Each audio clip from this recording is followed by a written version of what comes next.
السلام علیکم ناظرین، میں ہوں فہد حسین اور یہ ہے ریڈ زون فائلز۔ پہلے آج کی ٹاپ سٹوریز۔ جنرل فیض حمید کی چارج شیٹ کے آفٹر شاک دوسرے روز بھی جاری۔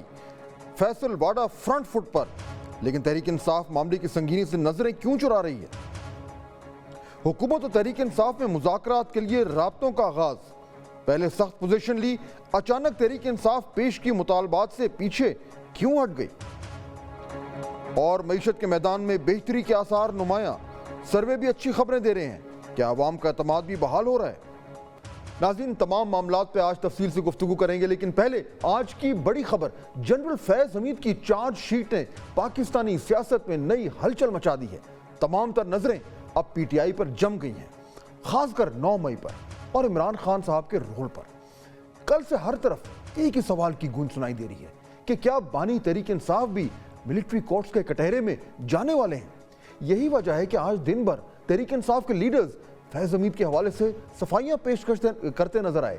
جو جدھر جس صحافی کے ہاتھ آیا اسے ایسے ہی سوال کا سامنا کرنا پڑا۔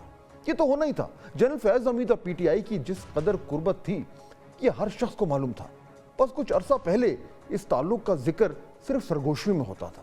نجی محفلوں میں لوگ ایک دوسرے سے دبے الفاظ میں اس قربت کے قصے سنایا کرتے تھے۔ جتنی منہ اتنی باتیں، سب کی کہانی ان کی زبانی۔ اور اگر ان کہانیوں پر یقین کیا جائے تو جنرل فیض حمید اپنی اس قربت کو زیادہ خفیہ بھی نہیں رکھتے تھے۔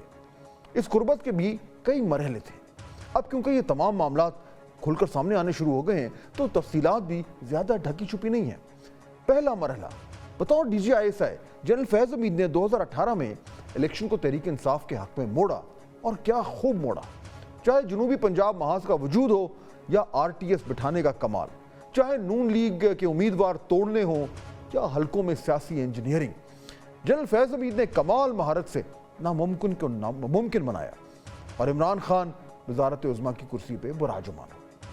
دوسرا مرحلہ، بطور D G I S I general Faiz Hamid نے تحریک انصاف کی حکومت کو وہ سہارا دیا جس کے بغیر شاید معاملات سرکار چلانا جو ہے وہ خان صاحب کے لیے بہت مشکل ہوتا۔ اس دور میں وہ خان صاحب کے آنکھیں، کان اور بازو سب بن گئے تھے۔ He was the power behind the throne۔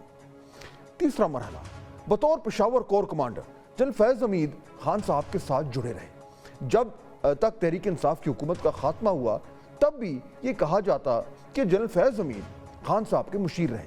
عدم اعتماد میں شکست کھانے کے بعد سے لے کر نئے آرمی چیف کی تعیناتی تک، یعنی تقریباً مارچ 2022 سے لے کر اور نومبر 2022 تک جو بھرپور تحریک خان صاحب نے چلائی، کہنے والے ہیں وہی کہتے ہیں کہ فیض حمید کا رول اہم ترین تھا، حالانکہ وہ اس وقت تک حاضر سروس تھے۔ چوتھا مرحلہ، نومبر 2022 میں general Asim Munir army chief تعینات ہوئے۔ دسمبر 2022 کو فیض حمید صاحب جو تھے وہ سپر سیڈ ہونے کے بعد انہوں نے ریٹائرمنٹ لے لی۔ پھر 5 مہینے بعد 9 مئی کا سانحہ ہو گیا۔ اس دوران فیض حمید کا رول اب تفتیش کا مرکز ہے۔ پانچواں مرحلہ، 9 مئی سے لے کر اگست 2023 تک جب خان صاحب کی گرفتاری ہوئی۔ اس دوران میں ان دونوں کے درمیان کوئی اوپن کانٹیکٹ نہیں تھا، مگر یہ وقت ایسا ہے جس میں معاملات بہت تیزی سے بگڑ رہے تھے تحریک انصاف کے لیے۔ یہ وہ وقت تھا جب فیض حمید کا عمران خان صاحب سے کمیونیکیشن، اس وقت کا جو کمیونیکیشن تھا وہ چارج شیٹ کا حصہ لگتا ہے، اور اس کے شواہد آنے والے ٹرائل میں اہم کردار ادا کر رہے ہیں۔ اس کے ساتھ ساتھ ان مراحل میں فیض حمید کے کے پی حکومت کے معاملات میں جو ان کا رول تھا وہ بھی اب توجہ کا مرکز ہے اور شاید تفتیش کا بھی۔ اسی لیے ناظرین، جنرل فیض حمید پر چارج شیٹ عائد ہونے کے 24 گھنٹے میں کسی حد تک سارا معاملہ پی ٹی آئی اور بانی چیئرمین تحریک انصاف کی جانب مڑ گیا ہے۔ سیاسی حلقوں میں فیض حمید کے حوالے سے جس قدر بات ہو رہی ہے، اس سے جو ہے وہ کہیں زیادہ چرچا اس بات کا ہے کہ فیض حمید نے جو کورٹ مارشل کے دوران تسلیم کیا اس کا تحریک انصاف اور بانی چیئرمین پر کیا اثر مرتب ہوگا۔ یعنی فیض حمید کا کورٹ مارشل اور اس کے نتائج براہ راست ملک کی بڑی جماعت اور اس کے لیڈر کے ساتھ منسلک یا تو ہو گئے ہیں یا لگ رہا ہے کہ ہونے والے ہیں۔ جو ہی فیض حمید کے چارج شیٹ کی خبر آئی تو اسٹیبلشمنٹ اور حکومت دونوں کی خبر رکھنے والے فیصل واڈا نے میڈیا پر بیانات دینا شروع کر دیے، اور جو بیانات انہوں نے دیے وہ انتہائی سنگین نوعیت کے ہیں، جس میں وہ بتا رہے ہیں کہ فیض حمید کو اگر سزا ہوتی ہے تو ماضی میں ان کے قریب سمجھے جانے والی تحریک انصاف اور بانی چیئرمین بھی کسی طرح بچ نہیں پائیں گے۔ ان کے بیان سے لگتا یوں ہے کہ فیض حمید کا کورٹ مارشل ایک قانونی کارروائی کے ساتھ ساتھ ایک سیاسی حیثیت بھی رکھتا ہے. اس کی وجہ بھی تحریک انصاف اور عمران خان ہی. فیصل واڈا نے یہاں تک کہہ دیا کہ عمران خان کو عمر قید یا پھانسی جیسی سنگین سزاؤں کا سامنا بھی ہو سکتا ہے. فیصل واڈا کئی بار یہ بات کر چکے ہیں کہ بانی پی ٹی آئی کی مشکلات میں بشرا بی بی کا اہم کردار ہے اور بشرا بی بی نے ان کو اس نہج پر پہنچانے میں کردار ادا کیا ہے. لیکن کل وہ اس بات سے بھی 2 قدم آگے بڑھ گئے اور کہا کہ بانی چیئرمین کو اپنا تعلق بشرا بی بی سے بالکل ختم کر لینا چاہیے. خان نے ڈرا کو طلاق دینی ہے، یہ میں نے مشورہ دیا تھا جب مجھ سے مشورہ مانگا گیا اور سسٹم کا مشورہ میں نے دیا، ایک طلاق نون لیگ کو نہیں چاہیے. اگر عمران خان صاحب کو اپنی جان سے ہاتھ دھونا نہیں ہے تو ان کو اس چیز کو دیکھنا کنسیڈر کر کے کرنا ضروری ہے، باقی ان کی مرضی ہے. فیصل واڈا کے بیان پر بیرسٹر گوہر کہتے ہیں کہ بانی چیئرمین کی جان کو کسی سے کوئی خطرہ نہیں. یہاں ان کا اشارہ بشرا بی بی کی طرف. انشاءاللہ کا نہیں ہے، کسی اپنے لوگوں سے کسی صورت نہیں ہے. بشرا بی بی خان صاحب کی وائف ہے اور وہ خان صاحب کے ساتھ کھڑی ہے اور اس کا جرم ہی صرف اتنا ہی ہے کہ وہ خان صاحب کی وائف ہے. ادروائز ان کا تو شیخانہ کے ساتھ بھی کوئی تعلق نہیں تھا. اس کو جوڑا بھی اس لیے جا رہا کہ خان صاحب پہ پریشر. فیض حمید کی چارج شیٹ کی خبر کے بعد فیصل واڈا فرنٹ فٹ پر ہے، کھل کر بیانات دے رہے ہیں، تحریک انصاف اور ان کے بانی کی مشکلات کا تذکرہ کر رہے ہیں. جبکہ حکومت کی طرف سے وزیر دفاع خواجہ آصف کا بیان ضرور آیا، لیکن فی الحال باقی طرف سے کچھ حد تک خاموشی ہے. شاید اس کی وجہ یہ ہے کہ جب حکومت کا کام خود بخود ہو رہا ہے تو انہیں پارٹی بننے کی ضرورت نہیں. وزیر دفاع خواجہ آصف عمران خان اور فیض حمید کو پارٹنر سمجھتے ہیں اور اس پارٹنرشپ کو جو ہے وہ سالوں پر محیط قرار دے رہے ہیں.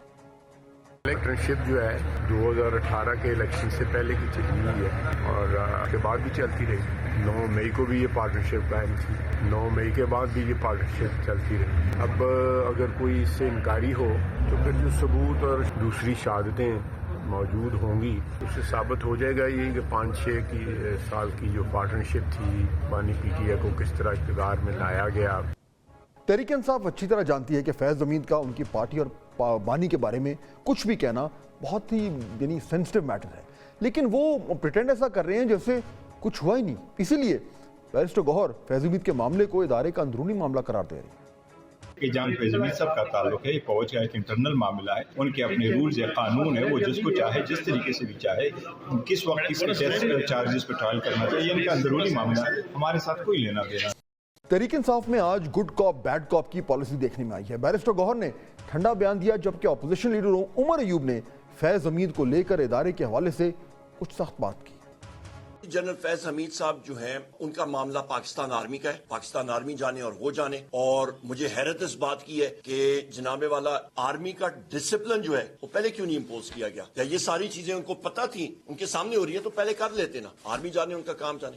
سلمان اکرم راجہ نے بھی فیض حمید کو کورٹ مارشل پر بات کی اور ان کی جماعت اور بانی کے مستقبل سے جڑنے والے نتائج کو ذوالفقار علی بھٹو سے کمپیئر کیا. جو تعلق ہے جنرل فیض حمید کے مقدمے کا اور اس کے ساتھ جو کوشش اب کی جا رہی ہے بظاہر کہ سیاسی جو قائدین ہیں اور بالخصوص عمران خان صاحب ان کو جوڑا جائے اور ان کی ٹرائل ملٹری عدالت میں کی جائے، یہ انتہائی ایک افسوسناک بلکہ خطرناک عمل ہے. ہمیں پھر وہ غلطی نہیں دہرانی جو ہم نے بھٹو صاحب کے حوالے سے کی تھی 1977 اور اس کے بعد 79 میں. ہم نے اس ملک کو پھر ایک ایسے جہنم میں نہیں دھکیلنا. جہاں فیصل واڈا کے بیانات سے اسٹیبلشمنٹ کا موڈ اور کسی حد تک مستقبل کی اسٹریٹجی کچھ سمجھ آتی ہے، وہیں تحریک انصاف کے بیانات سے بھی واضح ہوتا ہے کہ فیض حمید کے معاملے کو انڈر پلے کرنے کی کوشش کی جا رہی ہے کیونکہ شاید ان کے پاس کوئی اور چارہ بھی نہیں ہے. وہ بظاہر فیض حمید کو اور ان کے سیاسی کردار کو کھلے عام اون تو نہیں کر سکتے، لیکن ایسا بھی نہیں کہ وہ معاملے کی سنجیدگی سے آنکھ اوجھل کیے ہوئے ہیں. پارٹی میں اس وقت بات جو ضروری ہے کہ معاملے پر میڈیا میں کیا بیانیہ بنانا ہے. اسی لیے شاید قیادت فیض حمید کو ڈس اون کر رہی ہے. لیکن زیادہ اہم بات یہ ہے کہ ابھی تو فیض حمید پر چارج فریم ہوئے ہیں، لیکن جب کورٹ مارشل کی کارروائی مکمل ہو جائے گی اور بات سزا تک پہنچے گی تو پھر کیا ہوگا؟ فیض حمید اگر اپنے سوا کسی پر بھی ذمہ داری عائد کرتے ہیں تو اس کے کیا نتائج ہوں گے؟ ناظرین، اسی معاملے کی گہرائی میں جاتے ہیں اور سمجھنے کی کوشش کرتے ہیں کہ اب معاملات کس رخ جا رہے ہیں. سینیٹر فیصل واڈا ہمیں جوائن کر رہے ہیں، known as the most well informed man in the country today. اس لیے جو کچھ وہ کہتے ہیں وہ خبر آج نہیں بنتی، آج بھی بنتی ہے لیکن کل و پرسوں بھی بنتی ہے. فیصل صاحب السلام علیکم. وعلیکم سر. اچھا، اب فیصل صاحب آپ نے بہت ساری جو باتیں بڑے عرصے سے آپ کرتے آ رہے ہیں وہ آہستہ آہستہ جو ہے وہ ریالٹی میں کنورٹ ہوتی جا رہی ہیں اور وہ لوگ جو اس وقت کہتے تھے کہ یہ تو ناممکن سی بات ہے. وہ بھی میرے خیال میں ان کو احساس ہوتا جا رہا ہے کہ ناممکن بھی کبھی کبھار ممکن ہو جاتا ہے. اب یہ جو معاملہ ہوا ہے فیض حمید صاحب کے حوالے سے, کل اس پہ آپ نے کافی تفصیل سے اور چینلز پہ بات کی, اور آپ یہ بھی بات کر رہے ہیں کہ اب یہ جو 9 مئی کی لنکیج ہے یہ ڈائریکٹلی جا کے at the highest level P T I کی قیادت کو ہٹ کرے گی بشمول عمران خان صاحب. وہ لنکیج کیا بن رہا ہے ایگزیکٹلی 9 مئی کا, فیض حمید صاحب کا اور عمران خان صاحب کا؟ دیکھیے فہد صاحب بہت شکریہ آپ کا. دیکھیے یہ لنکیج صرف 9 مئی کا نہیں ہے, اس سے پہلے کے دھرنوں کا ہے.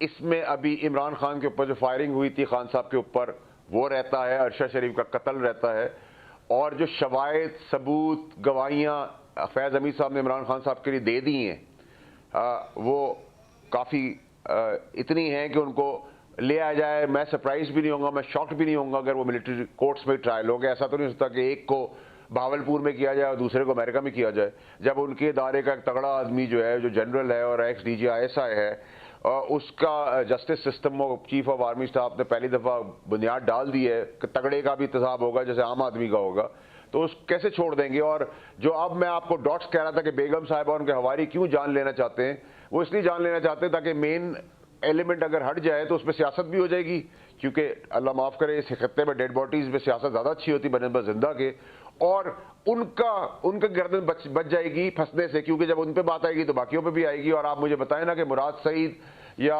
حماد ادرجائے بھگوڑے جو ہیں, جو بھاگے ہوئے ملک سے ایبسکانڈر جو ہیں, وہ کیوں ہیں, کیا کیا انہوں نے ایسا؟ ایک کوشچن ہے نا آپ کے اوپر آتا ہے. لیکن یہ جو بات ہے جو آپ بات کر رہے ہیں کہ جی صرف مئی 9 تک کی نہیں ہے, بلکہ اس سے پہلے جو آپ نے ارشد شریف کے حوالے سے جو ذکر کیا, یا عمران خان صاحب کے اوپر جو اسیسینیشن اٹیمپٹ ہوا تھا, اور اس کے علاوہ اور بھی بہت کچھ ہوا اس وقت, یعنی وہ ووٹ آف نو کانفیڈنس کے بعد سے لے کر اور مئی 9 کے درمیان بہت کچھ ہوا. تو ایک تو یہ بات ہے کہنا کہ ٹھیک ہے جی وہ فیض حمید صاحب سے جا کے جڑے گا, لیکن اسپیسیفکلی عمران خان صاحب کا اس وقت فیض حمید سے ان واقعات کا کیا لنکیج تھا, وہ کلیئر نہیں ہو پا رہا ابھی تک. میں آپ کو بتاتا ہوں. دیکھیں فیض حمید صاحب ایک normal D G I S I بھی بلا ہوتا ہے, لیکن یہ مانسٹر تھا. کئی سالوں بعد اتنا بڑا مانسٹر پیدا ہوا. کیوں ہوا؟ جب پرائم منسٹر کی جو الٹیمیٹ باس ہے پولیٹیکل, اس کی پشپنائی ہوگی. اور پشپنائی میں کیوں ہم نے دھرنے اور مرنے اور سارے کچھ کیا کہ وہ چیف بن جائے. وہ چیف بن کے کیا دیتا, سب سے بڑا مفاد کیا تھا؟ وہ تو مورا تھا جس کو استعمال کیا, کیونکہ وہ طاقتور محور میں تھا, انفارمیشن بھی تھی, رسائی بھی تھی, اکوپمنٹس بھی تھے, لوگ بھی تھے, انٹرنیشنلی بھی کنیکٹڈ تھا, کیونکہ پوزیشن آف پاور اور سیٹ ایسی تھی. لیکن پریزیڈنشل فارم آف گورنمنٹ دینی تھی. جب پریزیڈنشل فارم آف گورنمنٹ دینی تھی تو آپ کو یاد رکھنا چاہیے کہ 26 اکتوبر 2022 جب نماز جنازہ ارشد شریف ہمارے دوست کا, آپ کے کالیگ کا آیا, ادھر سے ایک موومنٹ سٹارٹ ہوئی. کیوں ہوئی؟ اس کے پس پردہ کیا تھا؟ اور پھر فائرنگ کا ہوا, وہ کیوں ہوا, کون سی چیز بیک فائر ہوئی, اس فائرنگ کا بینیفٹ کس کو ہونا تھا؟ عمران خان صاحب تو اس فائرنگ کے اندر کوئی گیم نہیں کھیل رہے تھے, کہ ان کو نہیں پتا تھا کہ ان پہ فائرنگ ہوگی. کوئی جس پہ گولی چلتی ہے, گولی کے اوپر آنکھ تو نہیں ہوتی کہ ٹانگ پہ لگے گی, سر پہ لگے گی, وہ تو اللہ تعالیٰ نے ان کو بچا لیا. لیکن عمران خان صاحب کی ایمونیشن پلان کیوں ہوئی, اس کا فائدہ کس کس کو ہونا تھا, کیا ہونا تھا, یہ سوال ہے. اور جو دھرنا مرنا ہوا وہ چیف بنانے کے لیے ہوا. چیف کا آئٹم فلاپ ہو گیا تو ارشد شریف کا قتل ہو گیا. ارشد شریف کا قتل سے کچھ نہیں ہوا, کوئی ان کی فیور کی چیزیں نہیں ہوئی جو لوگ چاہتے تھے. تحریک انصاف ہو گئی یا فیض حمید صاحب ہو گئے, تو پھر فائرنگ ہو گئی, وہ بھی بیک فائر کر گئی. تو یہ اس کے بعد پھر دھرنے, اور پھر ابھی 14 کی یہ جو فیض صاحب یہ جو آپ تمام فرمانے کی وہ آپ کا کلیئر ہو گئی سر. بالکل. لیکن یہ جو جن واقعات کا آپ ذکر کر رہے ہیں, چاہے وہ ارشد شریف کے اوپر جو ان کا قتل ہوا یا جو اسیسینیشن اٹیمپٹ ہوا, یعنی آپ یہ کہہ رہے ہیں کہ ان واقعات میں اور ان جیسے اور باقی جو واقعات ہیں اس میں فیض حمید صاحب کا ڈائریکٹلی رول تھا, اور یہ اب جو چارج شیٹنگ ہوئی ہے اور جو ٹرائل ہوگا اس میں ثبوتوں کے ساتھ یہ چیز جو ہے وہ یعنی ویریفائی کی جائے گی. یہ ہماری کنونشنل کورٹس نہیں ہے, میری اور آپ کی سویلین کورٹس نہیں, جدھر الزام لگایا ہے اور اب یہاں سے کہانی شروع ہوگی. یہ جو چارج شیٹ ہے یہ تو ان گناہوں کی کنفرمیشن ہو گئی جس کے شواہد آ چکے ہیں, ایکسیپٹ ہو چکے ہیں, اس کے اوپر جو کاؤنٹر ان کا آرگیومنٹ تھا وہ ہو چکا ہے, تو یہ گناہوں کا تو کمپائل ہو کے چیپٹر کلوز ہو گیا. اب مزید جو ڈگ آؤٹ کر رہے ہیں وہ باقی گناہ ہیں, وہ بھی کمپائل ہو کے ایک ساتھ آ جائیں گے. تو اب یہ تو نہیں آپ کہہ سکتے کہ سب کچھ فیض حمید نے کیا تھا, اس کا بینیفٹ کسی اور کو ہونا تھا, کیا ہونا تھا, کیوں ہونا تھا. اور جب شواہد میں نہیں دے رہا, آپ نہیں دے رہے, فیض حمید صاحب جب دے دیں گے, اور دے چکے ہیں, اور آج نہیں دیے, بہت پہلے دے چکے ہیں, اور مزید بھی جو ان کے پرزے جو تھے جنہوں نے ان کی پشت پناہی کی, وہ ٹیم ہے نا, اٹس اے گینگ. اور یہ ساری کی ساری ٹیم جو ہے اب یہ بہت سارے مسنگ لوگ ہیں, ایکسپوز ہو گیا, آپ ہی کہہ رہے ہیں. لیکن فیصل صاحب اس میں اب ایک تھوڑا سا ڈفرینسیشن جو میں کرنا چاہوں گا, وہ دیکھیے آپ ہی ذکر کیا فیض حمید صاحب کا, ان کا چارج شیٹ ہو گیا ہے, اور یہ ہر طرف یہی سننے میں آ رہا ہے کہ جو فائنل ان کا ٹرائل ہے وہ زیادہ لمبا ٹائم نہیں لے گا.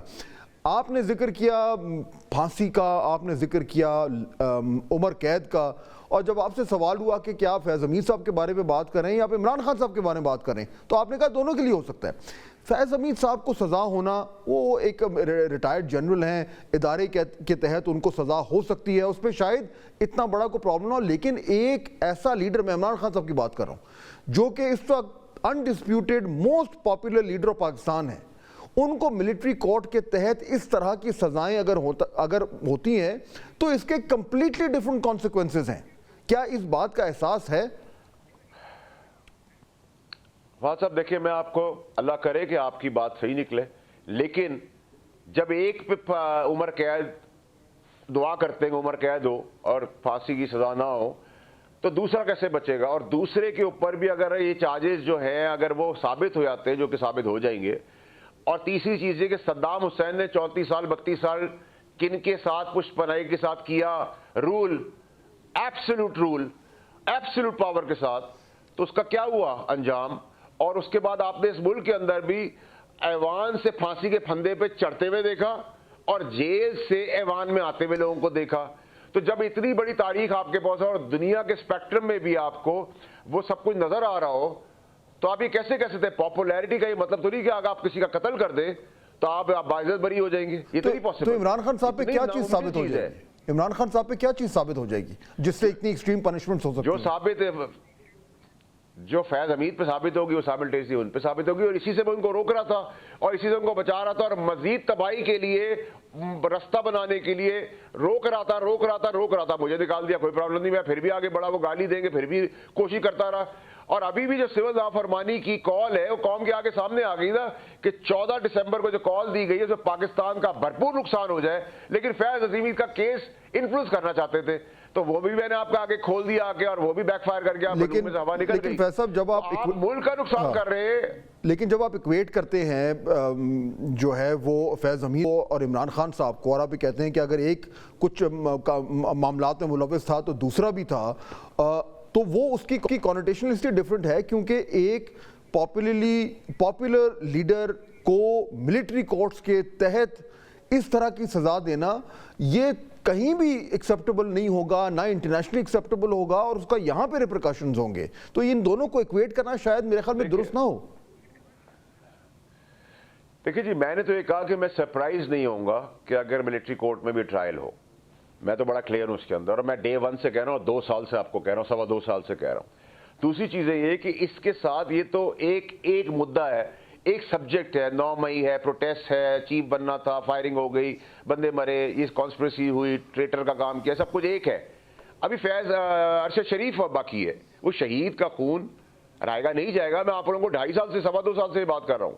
پھر آپ کے بعد عمران خان صاحب کے اوپر فائرنگ ہوئی ہے, اس فائرنگ کا فائدہ ABCD کس کو ہونا تھا, اور یہ تسلسل سے ایک بیک فائر کیا تو دوسرا ہوا, دوسرا بیک فائر کیا تو تیسرا ہوا, تیسرا بیک فائر تو چوتھا ہوا, اور آج بھی جیل کے اندر موجود دونوں ہونے کے بعد بھی عمران خان صاحب کی پارٹی اور عمران خان صاحب فیض حمید کو کیوں بچانا چاہتے ہیں؟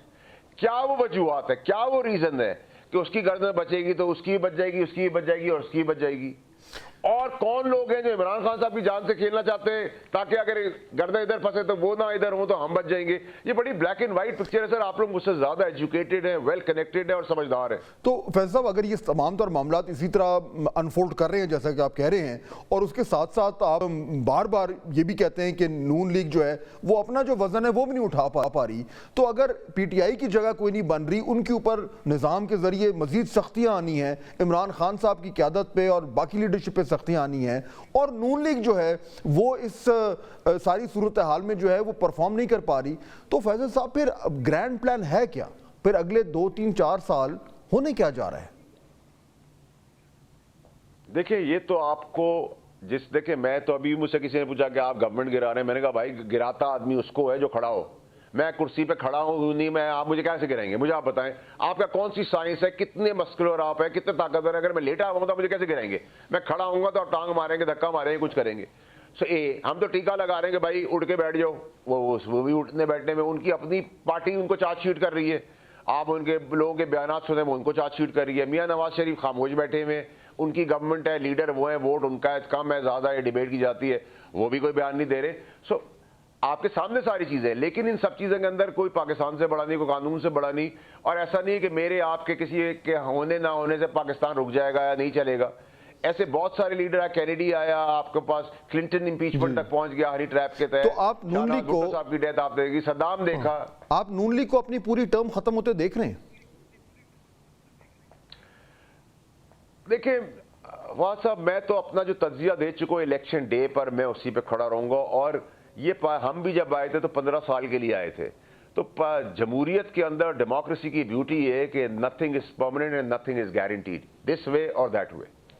سو یعنی کہ کوئی گارنٹی نہیں ہے کہ P M L N led government اپنا پورا 5 سال کا ٹینیور ختم کرے گی آج کی صورتحال کو مد نظر رکھتے ہوئے؟ کیسے کون گارنٹی دے سکتا ہے سر؟ کون گارنٹی دے سکتا ہے سر؟ اگر کوئی عمران خان صاحب آئے تھے، وہ 15 سال کے لیے آئے تھے، زبردست کولیشن تھی، پیار محبت تھا، 2 جسم ایک جان تھے، وہ فوج کے نعرے لگاتے تھے، فوج ان کا نعرہ لگاتی تھی، وہ عدالتوں کی بات کرتے تھے، وہ پلیٹلیٹ گرانے کی رپورٹ کا حکم جاری کر دیتے تھے، نواز شریف صاحب واپس چلے گئے تھے، ان کا اپوزیشن ختم ہو گئی تھی، اور 3 سال بعد کیا ہوا؟ تو مسٹیکس جو ہے وہ کسی منٹ بھی ہو سکتی ہے، بھی ہو سکتی ہے، 1 منٹ بعد بھی ہو سکتی ہے۔ آج کے دن آپ پی ایم ایل این کی گورنمنٹ کو خطرے میں دیکھ رہے ہیں؟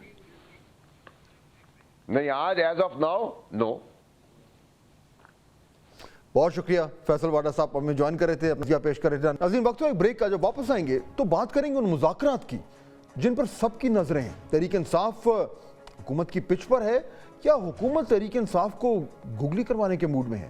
اس پر بات ہوگی سینئر صحافی اور تجزیہ کار سید طلعت حسین سے، اور اس کے بعد شو کے آخر میں حکومت کی معاشی ٹیم کی ایک ایسی کامیابی جو اب سروے میں بھی جھلک رہی ہے، یہ کیا معاملہ ہے؟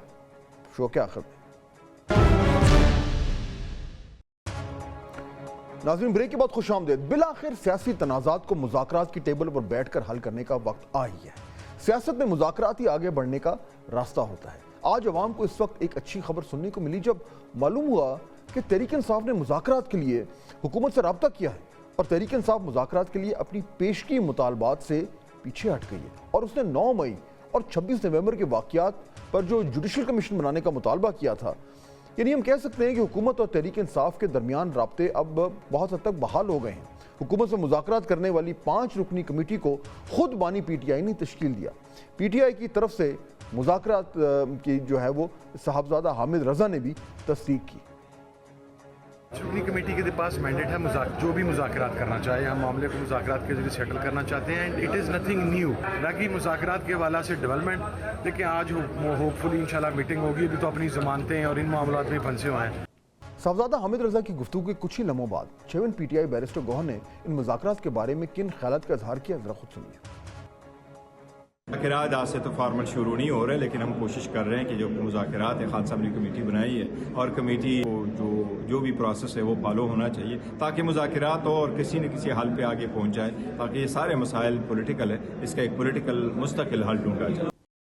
یہ تو تھی بیرسٹر گوہر کی پارلیمنٹ کے باہر گفتگو۔ پارلیمنٹ کے اندر بھی بیرسٹر گوہر نے مثبت اظہار خیال کیا اور کہا کہ بہت ہو گیا، اب وہ اس ایوان میں مذاکرات کر کے اپنے اوپر ہونے والے ظلم کا حساب چاہتے ہیں۔ اب 9 مئی کی دھول جو ہے وہ بیٹھنی چاہیے۔ ساری گفتگو سے یہ بات صاف ظاہر ہو رہی ہے کہ پی ٹی آئی کو اب کچھ حد تک شاید یہ احساس ہو رہا ہے کہ مذاکرات کے بغیر معاملات کو جو ہیں سلجھنے والے نہیں ہیں، لہٰذا مذاکرات کی ٹیبل پر ہی بیٹھنے میں اس کا مفاد ہے۔ ناظرین، ایک طرف یہ مذاکرات کی باتیں تو دوسری جانب آج ڈپٹی وزیر اعظم اسحاق ڈار نے سینٹ اجلاس میں اظہار خیال کرتے ہوئے پھر واضح کیا کہ 9 مئی کو احتجاج کے نام پر حدود سے تجاوز کیا گیا۔ پروپیگنڈا کرنے والے 2018 کے الیکشن کی بات کیوں نہیں کرتے، انہوں نے یہ سوال کیا۔ تو دیکھیں، اگر ہم یہ سوچیں کہ جی دوسری سائڈ کی تو جو غلطیاں ہیں اور وہ غلطیاں ہیں اور ہماری سائڈ نے جو کیا یا اس کے زمانے میں تو کہہ رہا ہوں نہ انہوں نے 18 میں کیا ہوگا نہ ہم نے 2024 میں کی. تو کرنے والے کو ہم تو میدان میں ہوتے ہیں, ہم تو الیکشن لڑے, تو پھر کوئی ایسا راستہ نکالیں, کوئی ایسا ملک کی بہتری کے لیے کوئی سوچیں. ادھر حکومتی ذرائع نے بھی پی ٹی آئی کی رابطے کی تصدیق کی ہے اور کہا ہے کہ مفاہمت کی فضا پیدا کرنے کے لیے پی ٹی آئی کی مذاکرات کی پیشکش قبول ہے. ذرائع کے مطابق مذاکرات کے لیے پارلیمنٹ کا پلیٹ فارم ہی استعمال کرنے کا فیصلہ کیا گیا ہے. اس سلسلے میں اسپیکر قومی اسمبلی سردار ایاز صادق سے chairman P T I barrister Gohar اور اپوزیشن لیڈر عمر ایوب اور صاحبزادہ حامد رضا نے ملاقات کی. اسپیکر نے ہی مذاکرات کے لیے پارلیمنٹ کا فورم استعمال کرنے کی تجویز دی, جسے تحریک انصاف اور حکومت دونوں نے تسلیم کر لیا. مذاکرات بغیر کسی پیش کی شرائط کے ہوں گے. فریقین جلد از جلد جو ہے وہ مذاکراتی کمیٹیوں کے اراکین کا نام مشاورت سے دیں گے. اس سے پہلے پارلیمنٹ کی راہداری میں سر راہ سینیٹر فیصل واڈا اور بیرسٹر گوہر کا بھی آمنا سامنا ہوا. دونوں نے گرم جوشی سے مصافحہ کیا. فیصل واڈا نے بیرسٹر گوہر کو ایک اچھا انسان بھی قرار دیا. اس سے بھی اشارہ ملتا ہے کہ شاید اب مذاکرات کے لیے ماحول جو ہے وہ بہتر ہوتا جا رہا ہے. تو ناظرین, اب پاکستان تحریک انصاف کا یہ جو نیا ایک پالیسی ہے کہ غیر مشروط مذاکرات کرنے ہیں, اس کے پیچھے کیا منطق ہے, کیا سوچ ہے اور یہ معاملات کہاں جائیں گے؟ ذرا اس پہ تھوڑا سا اس کی تشریح کے لیے ہم نے دعوت دی ہے اپنے شو میں سید طلعت حسین کو, پاکستان کے مایہ ناز صحافی اور اینکر ہیں. طلعت صاحب السلام علیکم. وعلیکم السلام فہد. اچھا, مجھے طلعت کی بتائیے, میں ابھی یہ سارا کچھ جو معاملات ہیں پی ٹی آئی کے حوالے سے جو آج کے ڈیولپمنٹس ہیں, اب اس میں میں بھی جو ہے وہ نقطے سے نقطہ جوڑنے کی کوشش کر رہا ہوں کہ ایک طرف تو آج ایک دم ان کا جو لب و لہجہ ہے, جو ٹون ہے, ہمیں مختلف نظر آئی. اس میں لچک بھی آ گئی, اس میں وہ جو ایک بڑی جو گھن گرج تھی وہ بھی کم ہو گئی, بیٹھ کے بات کرنے کو بھی تیار ہیں. پہلی چیز تو یہ کہ کیا آپ کے خیال میں جو فیض حمید صاحب کی جو چارج شیٹنگ ہوئی ہے اس کا اس چینجڈ جو ایٹیٹیوڈ ہے, سافٹر ایٹیٹیوڈ ہے, اس سے کوئی لنکیج ہے؟ اور اگر لنکیج ہے تو پھر دوسری طرف جو عمران خان صاحب کی طرف سے سول نافرمانی کی بات ہو رہی ہے, یہ ان تضادات کو ریکنسائل کیسے کریں؟ یہ تضادات ریکنسائل نہیں ہو سکتے فہد, کیونکہ یہ متضاد رویے پاکستان تحریک انصاف کی سیاست کا اب ایک بنیادی جز بن چکے ہیں. میں اس کو گڈ کاپ بیڈ کاپ تو نہیں کہوں گا, لیکن میں یہ ضرور کہوں گا کہ بسا اوقات پارٹی کے اندر سے لوگوں کی خواہشات ابل کے سامنے آتی ہیں, اور پارٹی کے اندر کے لوگوں کی جو اسمبلی میں موجود ہیں ان کی بڑی طویل عرصے سے خواہش ہے کہ جو اسمبلی کے باہر سڑکوں پر پی ٹی آئی کے طرف سے ہی ہنگامہ مچتا ہے, کسی نہ کسی طریقے سے اس طوفان کو روکا جائے, کیونکہ تمام نظام درم برم ہو سکتا ہے, پارٹی کے اوپر مسائل کی بھرمار ہو سکتی ہے. اور یہ جو گروپ ہے پارلیمان کے اندر, اس کے بہت سارے جو خدشات ہیں وہ پورے بھی ہوتے ہوئے آپ کو نظر آئے ہیں. جو 26 تاریخ کو یہاں پہ ہوا, اس کے بعد جو پارٹی کی درگت بنی, جس قسم کے دعوے کیے گئے, پھر جس طریقے سے وہ دعوے پھسپھسے ثابت ہوئے, تو پارٹی کو کافی ہزیمت اٹھانی پڑی. تو ایک تو یہ گروپ ہے جو ہر ایک بڑے بحران کے بعد اپنی خواہشات کا اظہار کرتا ہے, اور آپ کو وہ خواہشات آج سننے کو ملی. دوسرا, عمران خان کی طرف سے بھی آپ کو دو قسم کی پالیسی نظر آتی ہے. ایک طرف سے وہ شے دیتے ہیں لوگوں کو کہ آپ بات چیت جاری رکھیں, اس کی بات کریں, آپ ایک ریزنیبل فیس پریزنٹ کریں. جب بھی کوئی بہت انریزنیبل واقعہ ہوتا ہے فہد, آپ نے دیکھا ہوگا کہ اس کے فوراً بعد ایک ریزنیبل فیس کو پریزنٹ کرنے کا اندیہ عمران خان کی طرف سے بھی آتا ہے. لیکن at the same time Imran Khan کو پتہ ہے کہ وہ اگر ریزنیبل فیس کے ساتھ انگیج کریں گے تو پھر آپ کو اس نظام کے تابع ہی کام کرنا پڑے گا. اگر اس وقت پی ٹی آئی کو یہ لگ رہا ہے کہ فیض حمید صاحب کا جو کنیکشن ہے وہ مین آئین کے ساتھ جڑے گا اور پھر ان کی جماعت کے ساتھ جڑے گا, تو ان پہ اور زیادہ مشکلیں پیدا ہوں گی. اس کانٹیکس میں اگر وہ آج یہ مذاکرات کی بات کر رہے ہیں, جو آج یعنی کہ دونوں طرف سے بات ہو رہی ہے کہ جو بیٹھتے ہیں, تو پھر اس کو میرے خیال میں اتنا سنجیدہ لینے کی ضرورت نہیں ہے, کیونکہ اس میں سے نکلنے والا کچھ نہیں ہے. نظام کی سختی جو ہے وہ تو پی ٹی آئی پہ برقرار ہے. پھر بالکل پی ٹی آئی پر یہ سختی بھی برقرار ہے, اور پی ٹی آئی کے اندر جو سخت رویے ہیں وہ بھی برقرار ہیں. یہ جس امن کی اور بات چیت کی ابال کی میں بات کرتا ہوں نا, یہ وقتی ابال ہوتا ہے, اور لوگوں کو خیال ہوتا ہے کہ اب ہمارے اوپر بپتا آئے گی اور اس کے بعد ہم کیا کریں گے. لیکن پھر وہی لوگ اڈیالہ جیل کے تابع بھی ہو جاتے ہیں, وہی لوگ بشرا کی ہدایت کے تابع ہو جاتے ہیں, وہی لوگ جو ہے علیمہ کا جو ریٹرک ہے اس کو پھر ڈیفینڈ بھی کرنے لگ جاتے ہیں. وہی لوگ جو ہے مراد سعید کی بات سننے لگ جاتے ہیں. وہی لوگ جو ہیں پھر اپنی پارٹی کے اندر آواز اٹھانے سے قاصر نظر آتے ہیں اور جو ان کو وہ کہتے ہیں وہ کرنا شروع کر دیتے ہیں. تو یہ جو ابال ہے اس کی بھی اپنی حد ہے. اور دوسری بات بالکل آپ نے ٹھیک کہی کہ حکومت کی طرف سے بھی پاکستان تحریک انصاف کو دینے کے لیے کچھ نہیں ہے, کیونکہ وہ کہتے ہیں کہ یہ کنڈیشنز کے بغیر ہم نے بات چیت کرنی ہے. لیکن آج آپ نے بیرسٹر گوہر کا بیان سن لیا جس کے اندر وہ تین قسم کے متضاد باتیں کر رہے ہیں. ایک تو وہ یہ کہہ رہے ہیں کہ ڈائیلاگ پری کنڈیشن نہیں ہے, لیکن ساتھ یہ بھی کہہ رہے ہیں کہ ہم اپنے مطالبات سے پیچھے نہیں ہٹیں گے, یعنی قیدیوں کو باہر نکالیں عمران خان سمیت. پھر وہ کہہ رہے ہیں جی کہ مطالبہ ہمارا یہ ہے کہ بیٹھ ہی جائیں, لیکن پھر ساتھ یہ بھی کہہ رہے ہیں کہ بیٹھنے کا مقصد ہی فوت ہو جاتا ہے اگر آپ نے ہمارے مطالبات نہیں مانے. تو ان کو بھی پتا ہے کہ حکومت کے پاس دینے کو کچھ نہیں ہے. اور جب یہ چارجز فریم ہو گئے نا فہد, ان کے بعد تو اگلا مرحلہ ہے 9 مئی کے پرتشدد واقعات کی تحقیق, جو ISPR کی پریس ریلیز میں لکھا ہوا ہے کہ اب ہم نے اس کی تفتیش شروع کی ہوئی ہے. تو میرے خیال میں پاکستان تحریک انصاف کو بھی علم ہے that the die is cast, اس میں سے نکلنا بہت مشکل ہے. تو یہ ٹامک ٹوئیاں مار رہے ہیں, لیکن میں اس کو کسی سبسٹنس کے ساتھ اٹیچ نہیں کروں گا, کیونکہ نہ حکومت کے پاس کچھ لیوے ہے, نہ PTI نے لیوے کی گنجائش چھوڑی ہے. اور جب 9 مئی کے واقعات کی تفتیش جاری ہے تو پھر معاملہ اسی طرف جائے گا جس طرف جا رہا ہے. تو فائنلی پھر طلعت اس سے تو دو ہی آپشن سامنے آتے ہیں. ایک ہوتا ہے کہ جی جو سختی ہم دیکھ رہے ہیں وہ سختی برقرار رہے گی جب تک وہ کسی کنکلوژن تک نہ پہنچے, اور دوسرا یہ کہ نہیں ان کو تھوڑا سا ریلیف دیں, فلیکسیبل ہوں اور ان کو کہیں سے کمپرومائز کرا کر کچھ خود کمپرومائز کریں اور ان کو نظام کے اندر لا کے ایکسیپٹیبل حصہ بنا لیں. یہ جو دو آپشنز ہیں اس میں جو پہلا والا ہے تو یعنی پھر ہم یہی اخذ کریں کہ اب وہ پہلا ہی آپشن ہے اور اسی پہ تمام تر جو ہے وہ حکومت کی اور ریاست کی اسٹریٹجی چلے گی. دوسرا والا آپشن جو ہے وہ نہ ہونے کے برابر ہے. دوسرا والا آپشن نہ ہونے کے برابر ہے, کیونکہ پاکستان تحریک انصاف کی جو ڈیمانڈ ہے, جس کو کہتے ہیں جی بنیادی ڈیمانڈ ہے, وہ ہے یہی کہ عمران خان کو ریلیز کریں. جو 9 مئی کی تحقیقات ہیں اور دوسرے مقدمات ہیں ان کے اندر سے عمران خان کو ریلیف ملتی ہوئی نظر نہیں آتی. تو لا محالہ دوسرے والے آپشن کے لیے مڈل گراؤنڈ ہی اویلیبل نہیں ہے نا. آپ کو کہیں نہ کہیں آ کر کوئی کمپرومائز تو کرنا ہوتا ہے. یہ آپ نے کوئی چارٹر آف ڈیموکریسی تو نہیں سائن کرنا, یا چارٹر آف اکانومی تو نہیں سائن کرنا, یا آپ نے انتخابات کے اوپر کوئی کیئر ٹیکر سیٹ اپ کے اوپر بحث تو نہیں ہو رہی. یہ بات ہو رہی ہے کہ عمران خان کو 9 مئی کے مقدمات سے نکال کر باہر لایا جائے. 2024 کے انتخابات میں جو ہمارا مینڈیٹ چرایا ہے اس کو ہمارے چوری والے کھاتے سے نکال کے ہماری بوری کے اندر ڈالا جائے اور ہمیں پرائم منسٹر بنا دیا جائے اور آپ سب کچھ بھول جائیں. آج وہ 9 مئی کو دھول کہہ رہے تھے, دیکھیں نا, جب آپ یہ کہتے ہیں کہ 9 مئی کی دھول کو بٹھانا چاہیے تو واضح انداز سے you not reading the room correctly. Syed Talat Hussain بہت شکریہ. جو زمینی حقائق ہیں وہ کچھ اور پوائنٹ کر رہے ہیں, وہ یہ کہہ رہے ہیں کہ جو کل ISPR کی پریس ریلیز آئی ہے وہ ایکچولی ریالٹی ہے, اور اس ریالٹی کی جو ڈیفینیشن ہے وہ یہ ہے کہ ابھی پاکستان تحریک انصاف کے کو مزید مشکلات کا سامنا کرنا پڑے گا, چاہے وہ مذاکرات کریں یا نہ کریں. We'll take a short break. واپس آئیں گے تو اکانومی کی جو ہے وہ آج کل بڑی بات ہو رہی ہے. حکومت جو ہے وہ بہت سارے اعداد و شمار جو ہے وہ بڑے فخر سے ہمارے سامنے رکھ رہی ہیں اور کہہ رہی کہ معاملات بہتر ہوتے جا رہے ہیں. اسی کانٹیکسٹ میں ایک نیا سروے آیا ہے. وہ سروے کیا بتا رہا ہے؟ بڑی انٹرسٹنگ فائنڈنگز ہیں, آپ کے ساتھ شیئر کریں گے اس بریک کے بعد.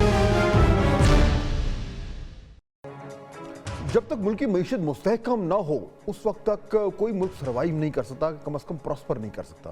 موجودہ حکومت اور اسٹیبلشمنٹ دونوں ہی ملکی اکانومی سے متعلق لگتا یہ ہے کہ سنجیدہ ہیں اور اسے پاؤں پر کھڑا کرنے کی جو ہے وہ پوری کوشش کر رہے ہیں, کیونکہ چند سال پہلے ملکی معیشت کے بارے میں کوئی اچھی خبریں سننے کو نہیں مل رہی تھی. اب اسٹیک ہولڈرز کی کوششوں سے لگ ایسا رہا ہے کہ جو معیشت ہے وہ دوبارہ پٹری پر چڑھنی شروع ہو گئی ہے, اس کے کچھ آثار نظر آنے شروع ہو گئے ہیں, کچھ اسٹیبلٹی جو ہے وہ اب نظر آ رہی ہے. فروری 2024 کے جو انتخابات تھے اس کے بعد بننے والی جو مسلم لیگ نون کی حکومت ہے اس کا دعویٰ یہ تھا کہ اس کا فوکس جو ہے وہ معیشت ہی رہے گا, اور اس کے سامنے اس حوالے سے 3 بڑے چیلنجز تھے. پہلا, مہنگائی میں کمی, دوسرا شرح سود کم کرنا, اور تیسرا زر مبادلہ کے ذخائر میں اضافہ. بظاہر لگتا ہے یہ کہ حکومت کو ان چیلنجز سے نمٹنے میں کچھ حد تک جو ہے وہ انیشل کامیابی جو ہے وہ نظر آ رہی ہے. مہنگائی کی شرح جو ہے وہ 37% سے کم ہو کر 4.9% پر آ گئی ہے. یہ شرح سود جو ہے وہ 22% سے کم ہو کر 15% ہو گئی ہے, جبکہ زر مبادلہ کی مجموعی ذخائر 15 ارب 93 کروڑ 18 لاکھ ڈالر ہو گئے ہیں. اب ایک تازہ سروے رپورٹ نے پاکستانی معیشت کے استحکام کی جانب گامزن ہونے کی تصدیق کی ہے. یہ سروے اپسوس کی جانب سے کیا گیا ہے. اپسوس جو ہے وہ صارفین کے موجودہ مستقبل کے معاشی حالات اور سرمایہ کاری کی صلاحیت کو اجاگر کرتا ہے. وہ سروے لوگوں سے بات چیت کر کر اور ان کی جو آراء ہیں ان کو کمپائل کر کر اور یہ سروے بنایا جاتا ہے, اور ظاہر بات ہے اس میں ایک مارجن آف ایرر بھی ہوتا ہے, لیکن اس سے آپ کو ایک رف اندازہ ہو جاتا ہے کہ اس وقت موجودہ صورتحال میں لوگ کیا سوچ رہے ہیں. سروے میں چاروں صوبوں اسلام آباد, گلگت بلتستان اور آزاد جموں کشمیر کے 1000 سے زائد افراد سے بات چیت کی گئی. رپورٹ میں کہا گیا ہے کہ ستمبر 2023 سے ملک کو معاشی لحاظ سے مضبوط قرار دینے والے پاکستانیوں کی تعداد میں 4 گنا اضافہ ہوا ہے, جبکہ اسے کمزور سمجھنے والوں کی تعداد اسی مہینے میں اپنے عروج سے 9% تک کم ہوئی ہے. 3 میں سے 1 پاکستانی یہ مانتا ہے کہ ملک کی معاشی حالت مضبوط ہے. سروے کے مطابق پاکستان کے مقامی معاشی حالات میں 20% کی مثبت تبدیلی دیکھی گئی ہے. ہر 5 میں سے 1 پاکستانی اگلے 6 ماہ کے اندر بہتری کی توقع رکھتا ہے, جبکہ تیسری سہمائی میں کمی کے بعد پاکستانیوں میں مستقبل کی جو بچتوں کے بارے میں اعتماد چوتھی سہمائی میں بحال ہوا ہے. رپورٹ میں دعویٰ کیا گیا ہے کہ ملازمت کے تحفظ پر اعتماد دوسری سہمائی سے بہتر نظر آ رہا ہے, جو 3 سالوں میں بلند ترین مقام کو برقرار رکھتا ہے. ناظرین, یہ سارے معاشی اعداد و شمار ملک کی اسٹیبلٹی کے ساتھ جڑے ہیں. سیاسی اور معاشی استحکام ایک دوسرے کے ساتھ لازم و ملزوم ہیں. اس وقت ملک کی تمام بڑی سیاسی جماعتوں, اسٹیبلشمنٹ, سرمایہ کاروں اور تاجر برادری کا ایک پیج پر ہونا بے حد ضروری ہے. اگر ہم نے اپنی سمت ٹھیک رکھی اور معیشت کو سنبھال لیا تو پھر حالات جو ہے وہ آنے والے دنوں میں ایک عام پاکستانی کے لیے بہتر ہو سکتے ہیں. آپ سے ملاقات ہوگی کل. اللہ حافظ.